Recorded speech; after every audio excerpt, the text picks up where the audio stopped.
Penny is a virtual voice assistant that tackles loneliness amongst elderly people.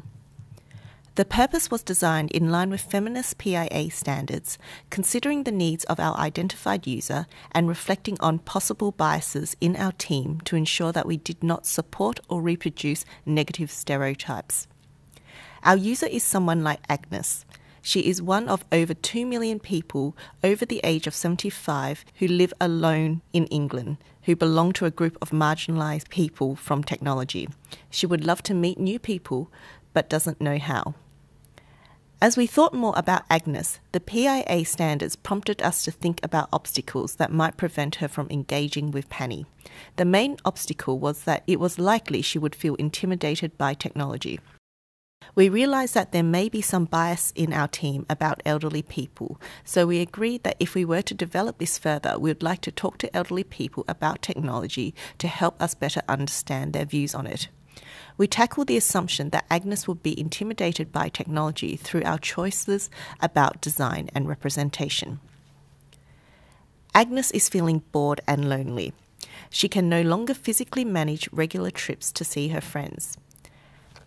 Having told Agnes's story so far, we focused in more on Penny's purpose: to empower Agnes by providing personalised ideas and information that would help her feel less isolated, such as recommendations of local activities or online resources that could connect her to other people. As Agnes may be intimidated by technology, we knew Penny's appearance needed to be very user-friendly. We needed a simple interface that wouldn't require fine motor skills. We therefore allowed Agnes to interact with the device through tapping and sweeping motions in addition to voice. The smooth, wide surface area of the dome means a user has a large point of contact when they choose to interact with Penny through touch. The device will also initiate interaction through the use of motion sensors. Studies have found that the older demographic are more likely to abandon a task if they fail with their first attempt. The initiation by the device will encourage older users to re-engage again with Penny. The PIA standards show us that because the conversation is the primary interface between Agnes and Penny, it was important to think about whether it should be gendered and how the voice might create emotional attachments. We thought that we should give Agnes the ability to configure the device with a number of different voices if she wanted to. But we chose a default voice setting inspired by Annie Nightingale, who was the first female presenter on BBC Radio 1. We believe that she represents a feminist voice in line with the design and representation standards because Agnes finds empathy in this voice. We have neutralised the voice so that the device will always have a neutral tone to remind the user they are not actually communicating with a human being. This is the conversation we imagine Agnes having with Penny. The device detects inactivity through sensors and initiates the first chat. After the interaction with Penny, Agnes feels more positive and confident about meeting new people. She feels less intimidated by technology and is eager to use it for other things. Alexa, open Penny test. Hello, I'm Penny. I was created in London and I love music. Hi, Penny. What's your name? My name is Agnes. Great. Do you have time for a chat now? Sure. If you want me to stop, say Penny stop. Don't worry, I won't be offended because I am a bot. All right. My creators are still working on voice options. Do you want to hear their favourite? Well, I want to hear something I haven't heard before. John Peel used to say that too, and I couldn't put it better because I don't want to hear the same old, same old. I want to hear something that's innovative. What do you think? Oh, I like it. Earlier, I told you I love music. What about you? Yes, I love rock and roll and Nina Simone. I love Nina Simone too. Do you want to listen to her? Yes, please play.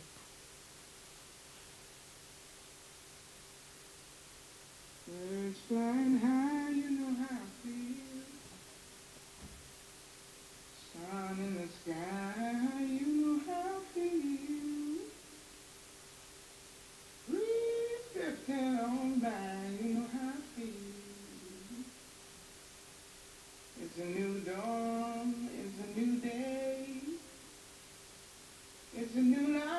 Should I keep playing the song? No, please stop. No problem. How are you feeling, Agnes? I'm feeling bored. I have some ideas. Do you want to hear them? Sure. Today, there is a free concert at Victoria Park. It is a 12-minute walk or 5-minute bus ride. The BBC weather forecast suggests 18 to 24 degrees. Do you want to go? No, I'm not in the mood for that. Okay, I will suggest a music artist to listen to. Do you know Amy Winehouse? Yes, I think she had a drug problem. Yes, the media did suggest that, but she also made some great music that you may like. Would you like to hear? Okay, please play.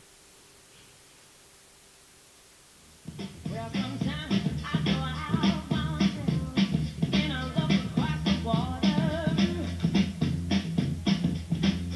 and I think of all the things what you're doing, and in my head I paint a picture.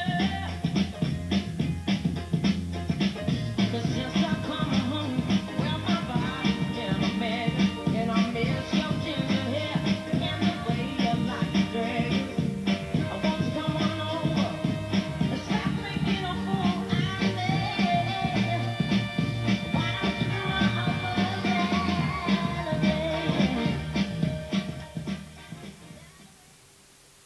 Do you like it? I love that, thank you. My pleasure. Would you like any more music recommendations? Yes? What genre?